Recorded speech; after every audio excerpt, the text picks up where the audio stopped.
Olá pessoal, novo vídeo aqui no canal. Estamos continuando a leitura da Arte do Impossível. Perceberam algo novo? Relógio do Dali tá aqui no nosso cenário Crazy Love. Vamos lá, vamos continuar. A gente está na página 82. Tirar aqui. Estamos na página 82. Determinação para o melhor, para ser o melhor quando se está na pior. Então a gente viu determinação quanto ao mindset, a gente viu determinação quanto a dominar o medo e agora uma outra determinação quando você tá na pior, porque eu acho que, né, tá no buraco, como é que você vai achar aquela mola propulsora aí para subir? É muito complicado, né? Vamos lá. Josh Watkins é um polímata de desempenho máximo. Ele começou como uma versão real da criança prodígio do xadrez no filme Lances Inocentes, vencendo o campeonato nacional júnior de xadrez nos Estados Unidos em 1993 e 1994, recebendo o título de mestre internacional de xadrez antes dos 16 anos de idade. Em seguida, ele se aventurou nas artes marciais, tornando-se campeão mundial do Tai Chi em dupla.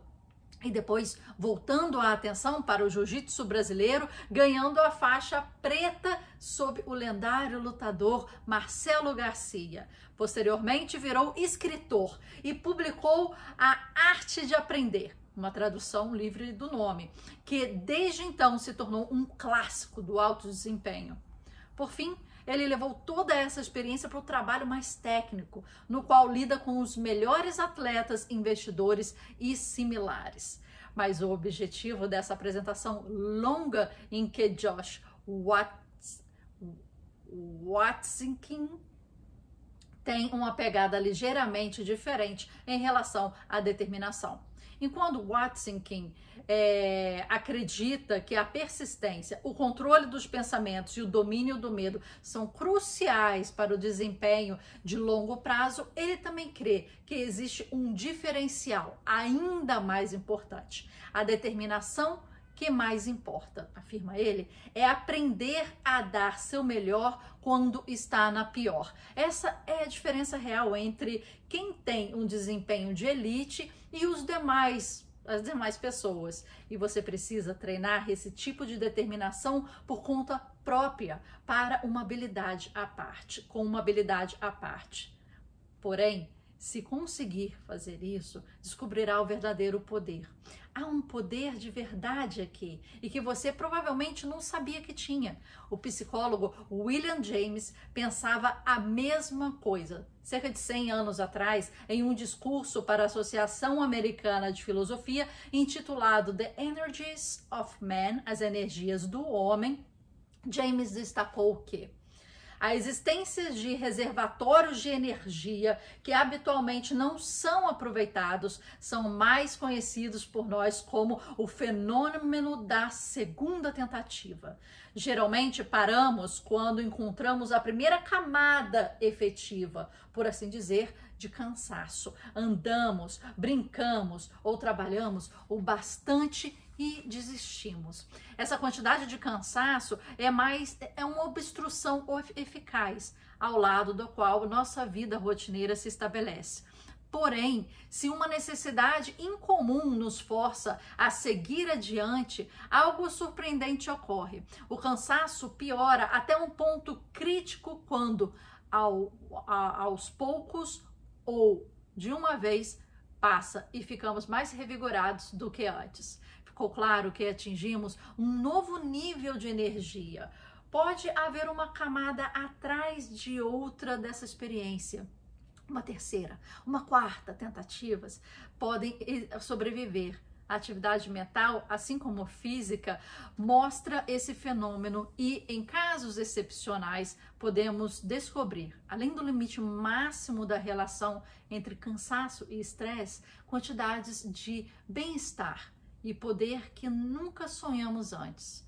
Fontes de força que habitualmente não são postas à prova porque, em geral, nunca superamos a obstrução, nunca passamos por esses pontos críticos iniciais. A boa notícia: há maneiras fáceis de praticar esse tipo de determinação. A má notícia: o caminho não é fácil.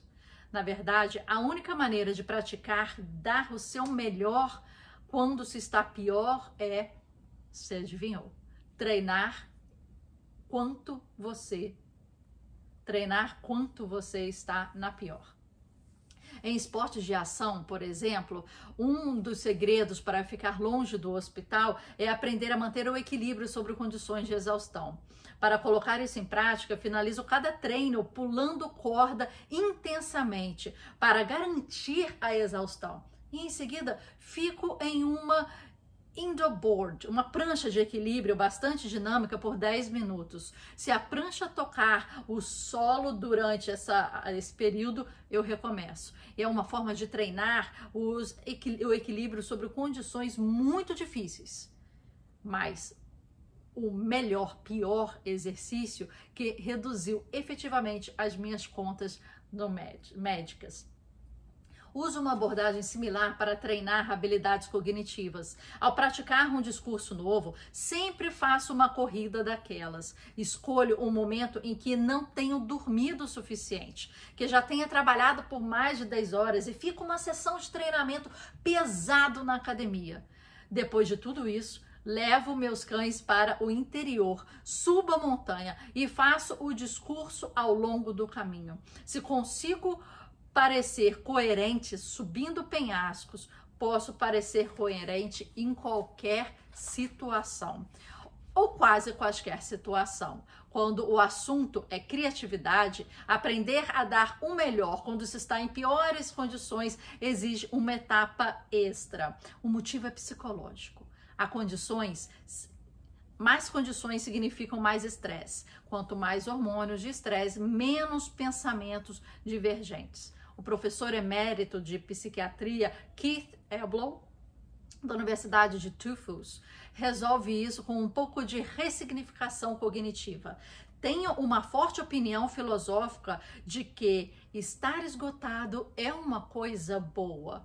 Quando entrou exausto por conta de um trabalho que fiz em virtude de uma meta que vale a pena, minha exaustão é uma dádiva. Ao avaliar isso por uma outra ótica, estou ressignificando a exaustão de uma coisa negativa para uma coisa positiva, o que confere certa imunidade à exaustão.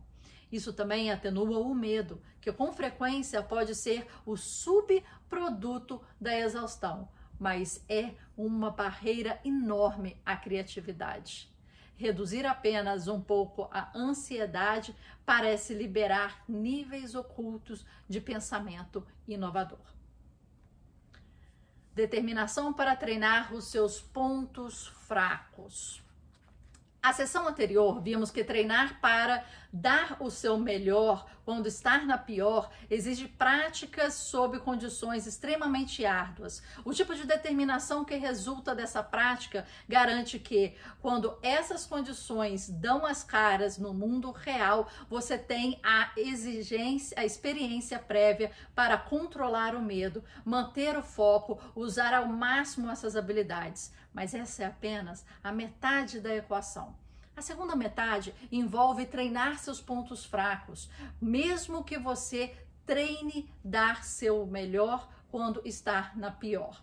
Sempre haverá alguns elos fracos nessa corrente, e esses pontos de falha potenciais se tornam pontos de falha reais quando a pressão aumenta. Não há nada surpreendente aqui. Nossos pontos fracos tendem a ser uma coisa de que gostamos menos e as menos motivadoras para praticar. Infelizmente, em uma situação crítica, como o poeta grego Arquíloco apontou muito tempo atrás, não atingimos o nível de nossas expectativas. Nós somos derrotados pelo nível do nosso treinamento. Não atingimos o nível das nossas expectativas. Nós somos derrotados pelo nível do nosso treinamento. Mais uma vez, o problema é o medo. Quanto mais medo na execução, menos opções você tem à disposição. Em tempos de luta, o cérebro limita nossas opções para dar um gás em nossos tempos de reação, sendo o exemplo extremo brigar ou fugir, no qual a situação é tão adversa que o cérebro nos dá apenas 3 atitudes em potencial. Ficar parado é a terceira. No entanto, a mesma coisa acontece em menor grau sob condição de alta tensão. E as respostas com que nos deparamos sob coação são aquelas que automatizamos por inteiro. Os padrões habituais que executamos repetidas vezes.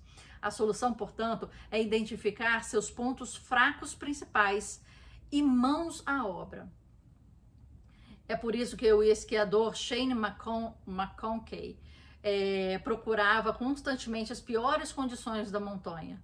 É que Arnold Schwarzenegger sempre começava suas sessões de levantamento de peso pelo grupo muscular mais fraco. E foi por isso que Richard Feynman, físico, vencedor do Prêmio Nobel, decidiu, nos últimos anos da sua vida, aprender como conversar com mulheres.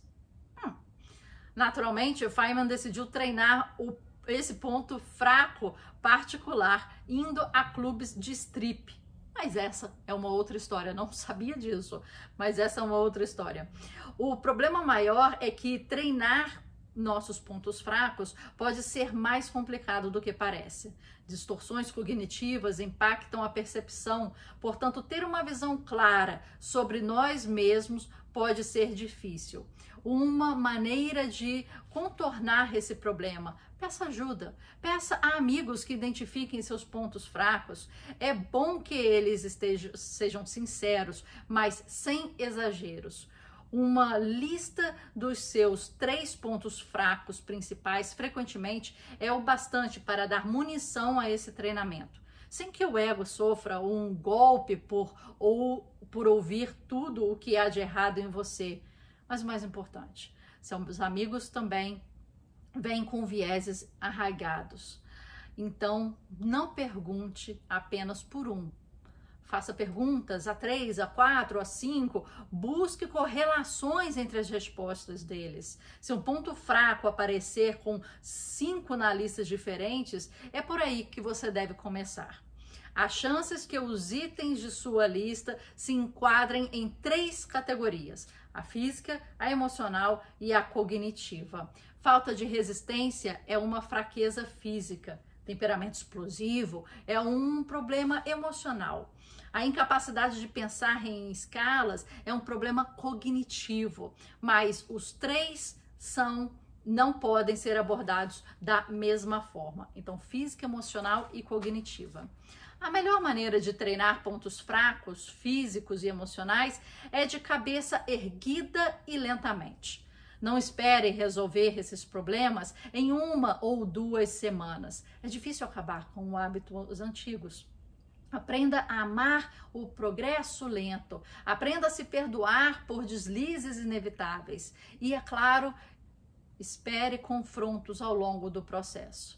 Enfrentar nossos pontos fracos cognitivos talvez seja o desafio mais difícil, mas Josh Watkin desenvolveu um método por meio do qual ele consegue bons resultados de forma consistente.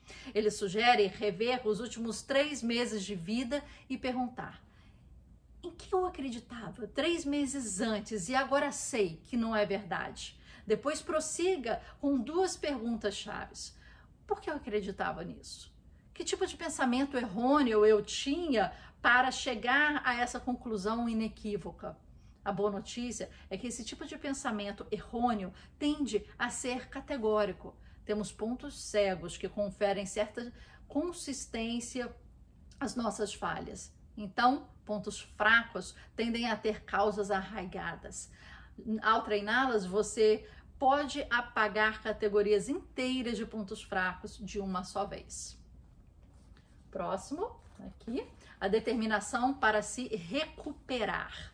Então, aqui ele está falando, né, do pior momento e como é que a gente pensa sempre num buraco, né? Numa coisa afundada aí, você tá lá, tipo, cara, cadê minha mola? Cadê minha mola? Deixa eu sair daqui. Mas aqui ele tá falando, né? A importância de ser lentamente, cabeça erguida, listar os pontos fracos, né? Interessante. Mas senso comum, né, minha gente? Há um lado obscuro em toda essa determinação, a exaustão e a sobrecarga. Esgotamento não é apenas estresse extremo, é o desempenho máximo saindo dos trilhos. Esgotamento é identificado por 3 sintomas: exaustão, depressão e cinismo. É um subproduto do estresse repetido e prolongado. Não é o resultado de trabalhar por longas horas, mas sim o resultado de trabalhar por longas horas sob condições específicas de alto risco, ausência de senso de controle, falta de alinhamento entre a paixão e propósito, lacunas externas e incertas entre esforço e recompensa. Infelizmente, todas são condições que surgem durante nossa busca por os objetivos elevados e difíceis. Olha que interessante. Risco, ausência de senso de controle, então não se sentir na rédea, quer dizer, deixa a vida me levar. E isso quer dizer que você não assume risco. Se você estivesse assumindo risco, você não estaria deixando a vida te levar. A decisão, o tempo, o dinheiro, a obrigação seria sua. Então, quer dizer, essa falta de controle também aponta que você não está correndo risco, tá? A falta de alinhamento, paixão, propósito. Então, quer dizer, não está nem tocando o seu coração no que você quer da sua vida. E lacunas internas e externas entre esforço e recompensa. Então, você não está pegando a rédea, correndo risco, você não está atuando no seu ponto de paixão e propósito, então está desconectado com o seu senso de ser, e há uma lacuna muito grande entre esforço e recompensa, quer dizer, não está vindo nada em troca, você está morrendo na praia, né? É por isso que agora é hora de ter determinação para se recuperar. A determinação tende a ser necessária. Para pessoas de desempenho máximo, é difícil relaxar. Se o ímpeto é mais importante, ficar parado parece preguiça. Tanto mais ficamos alinhados com nossa paixão e propósito, mais as folgas começam a parecer perda de tempo. Enquanto, já que o esgotamento leva a declínios significativos nas funções cognitivas, o que o torna um dos inimigos mais comuns do desempenho máximo contínuo. Você certamente precisa adquirir determinação para se recuperar. Em todas as estratégias de recuperação são as mesmas. Nem todas as estratégias de recuperação são as mesmas. As principais opções são passiva e ativa. Recuperação passiva é TV, é cerveja e parece familiar? Infelizmente, o álcool atrapalha o sono. A TV mantém o cérebro ativo de maneira inusitada. A verdadeira recuperação exige mudar as ondas cerebrais para a faixa alfa. E mesmo que a televisão desligue seus centros corticais superiores, o que é bom para uma recuperação, as imagens em constante mudança hiperestimulam o sistema visual, levando o cérebro a ondas alfa direto para as ondas betas, que é a assinatura de ondas cerebrais de vigília e alerta. A recuperação ativa é o oposto. Ela garante que o cérebro fique de fora e que o corpo possa se curar. Ao eliminar o hormônio de estresse do organismo e mudar as ondas cerebrais para alfa primeiro e delta depois, as práticas de recuperação ativas nos permitem recomeçar. Claro, pessoas de desempenho máximo levam isso a extremos consideráveis. Câmeras hiperbáricas, tanques de privação sensorial, especialistas em nutrição contando uma ingestão calórica. Essas ferramentas são úteis e você pode seguir com esse caminho se tiver interesse. No entanto, as pesquisas mostram que você pode adquirir determinação para se recuperar com 3 etapas mais simples. Primeiro, cuide do seu sono. O sono com as ondas delta profundas é crucial para a recuperação e o aprendizado. É quando acontece a consolidação da memória.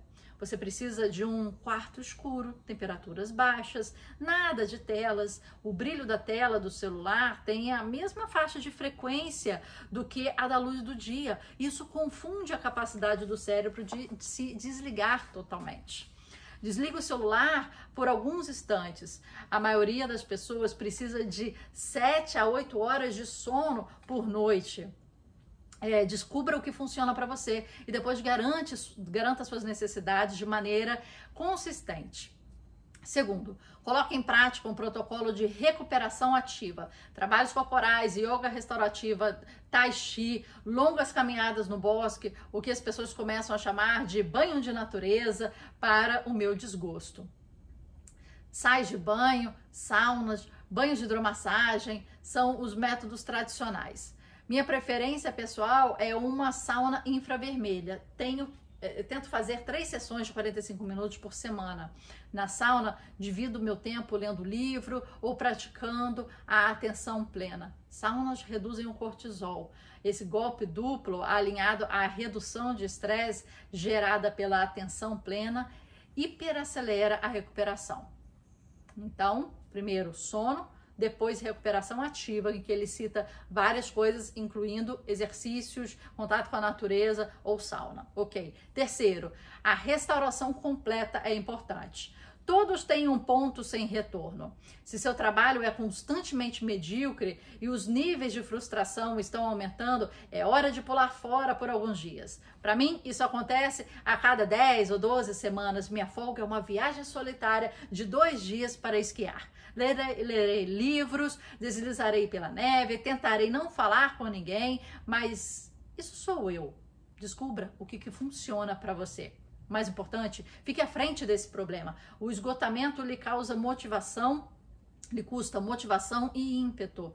No curto prazo, em virtude de o estresse crônico interferir nas funções cognitivas, ele o fará produzir trabalhos de pouca qualidade que precisam ser refeitos. No longo prazo, em virtude de o esgotamento ter efeitos neurológicos persistentes em tudo, desde a resolução de problemas até a memória e a regulação emocional. Ele pode atrapalhar completamente a busca pelo impossível. Assim, embora acrescentar intervalos obrigatórios em sua agenda possa parecer uma perda de tempo, isso não é nada comparado ao tempo que você perderá quando o esgotamento chegar. Se você começar a se preocupar com a recuperação mais cedo e não mais tarde, consequentemente, irá mais longe e mais rápido. Ótimo, minha gente. Ó, chegamos à página 88 e terminamos essa parte aí da determinação, que a gente falou, a determinação quando você está na pior. E a gente vai entrar aqui amanhã, página 87, a ferocidade de um hábito. Olha, concordo totalmente, mas é o que ele até pontuou aqui. Se conheça, se conheça. Às vezes para você é yoga, mas às vezes para você é uma rave. Às vezes para você é uma música techno. Às vezes para você é um momento desse. Agora, invariavelmente, querendo ou não, gostando ou não, esporte é uma válvula de escape que trabalha, né, os seus níveis, né, de estresse, atenção e níveis corporais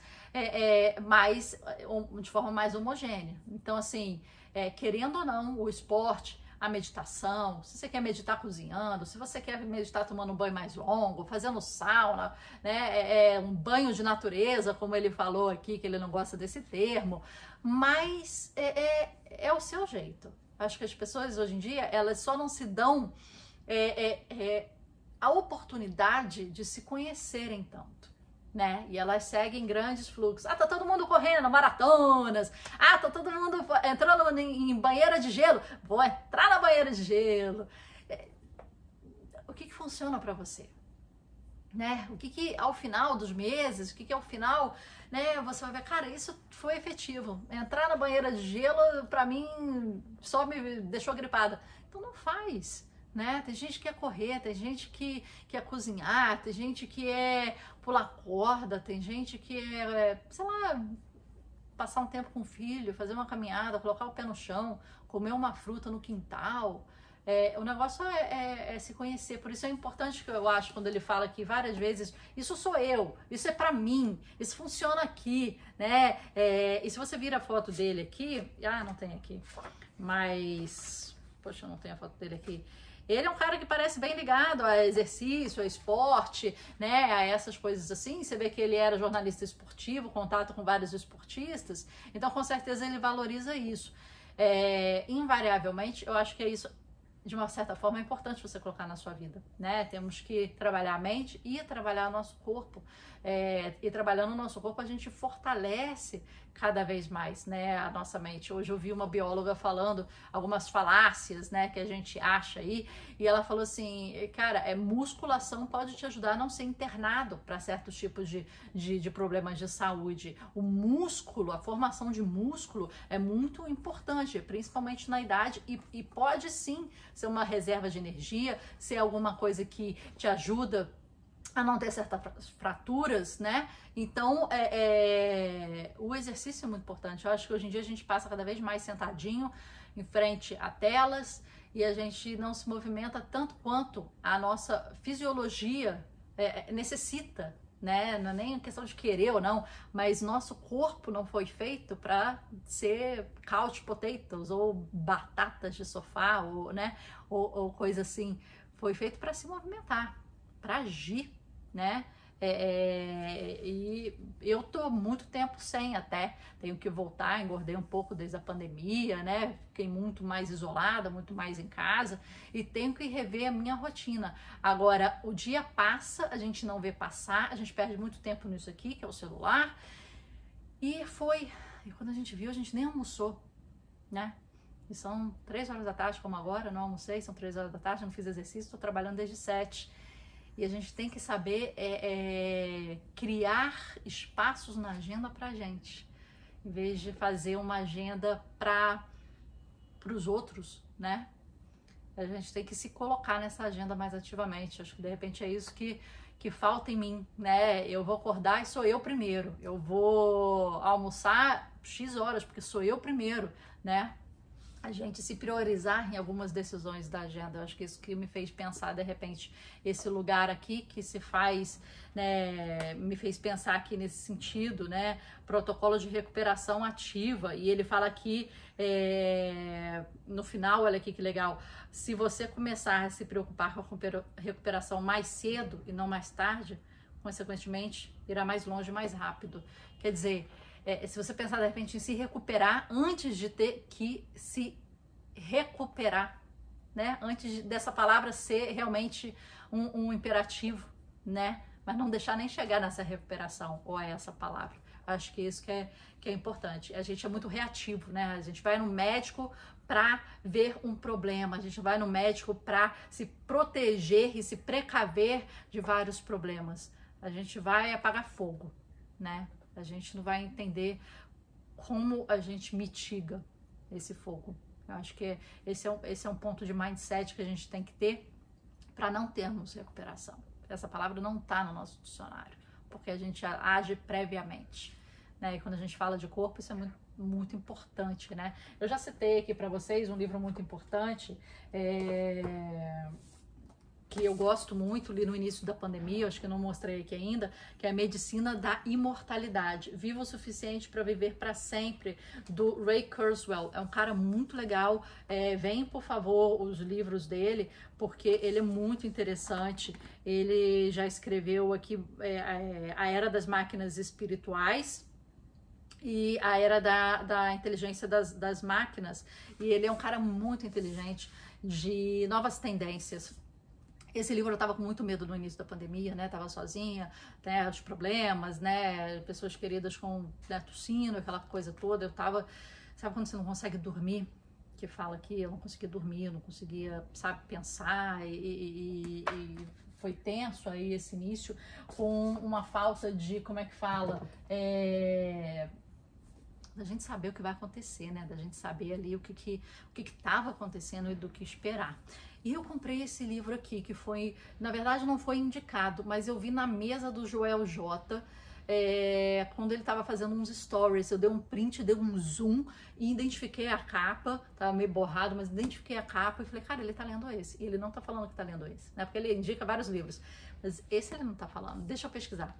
E comecei a ler, li o livro todo na época e fui grifando o livro todo, tá todo grifado, eu tenho até que reler ele, mas ele fala de coisas importantes, de como você viver mais e como você pensar o seu corpo, a sua mente, né, principalmente, o seu sono, o seu exercício, a sua nutrição, a sua suplementação, né, várias coisas nesse sentido. Isso foi muito legal para entender o meu corpo como, né, um ativo, para eu nunca chegar na recuperação, mas estar na ação, deixar o recuo para qualquer outro lado, mas focar na ação prévia. E esse livro falou muito disso. Ele fala também de coisas de câncer, ele fala de sauna, ele fala de alimentação, ele fala muita coisa interessante. É um livro maiorzinho, né? Mas bem interessante. E ele fala o protocolo dele, tanto o Terry Grossman quanto o Ray Kurzweil.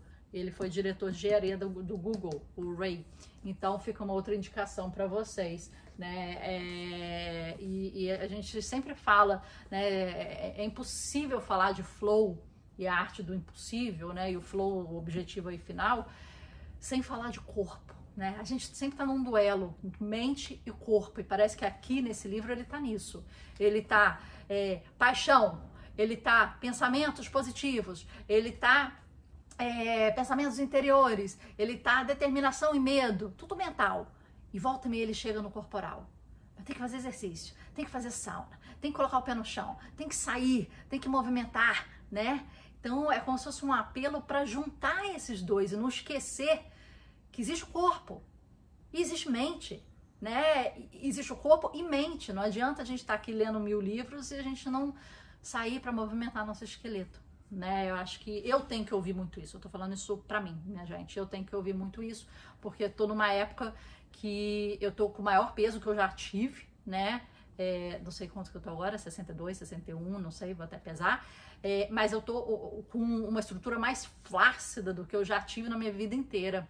Isso porque ansiedade, estresse, ficar muito em casa, trabalhar muito sozinha, né? Aquela coisa toda. E uma dificuldade que eu tenho, me abro aqui com vocês, de sair de casa, desde a pandemia, assim, sabe? Tem semanas que eu saio só para obrigações, vamos dizer assim, né? Reuniões, farmácia, supermercado, resolver algum problema, alguma questão, né? Fazer visita para os meus pais, não sei o quê, e voltar. E eu tenho pensado muito nisso, né? Como eu tenho ficado sozinha e eu tenho ficado em casa, que eu tenho que, eu tenho que me levar para passear, eu tenho que me levar para rua, né? É o que fala aqui também, o que a gente viu ontem, tá ali em cima, né? O Caminho do Artista, né? Da Julia Cameron. Saia no passeio com você, né? Se leve para passear. Ela fala isso, sozinha. Se leve para passear sozinha. Faça um passeio. Hoje eu vou no cinema. Hoje eu vou no... Se você não for assim de sair sozinha nesse nível, né, de comprometimento, mas assim, vai tomar um café, vai na livraria, vai dar uma caminhada na praia ou no parque, né? E se leve, porque você é importante. E eu tô precisando ouvir muito isso. Eu tô precisando me levar para passear, eu tô precisando me levar para esparecer, né? Eu tô precisando entrar em saunas, fazer exercício, dar aquela suada. Eu tô precisando disso. Então, fica a dica, a medicina da imortalidade, a importância de pensarmos e de conectarmos os dois, né? Parece que toda hora que ele tá fazendo um apelo pro corpo, ele tá focando na mente, mas toda hora ele assim, volta pro corpo.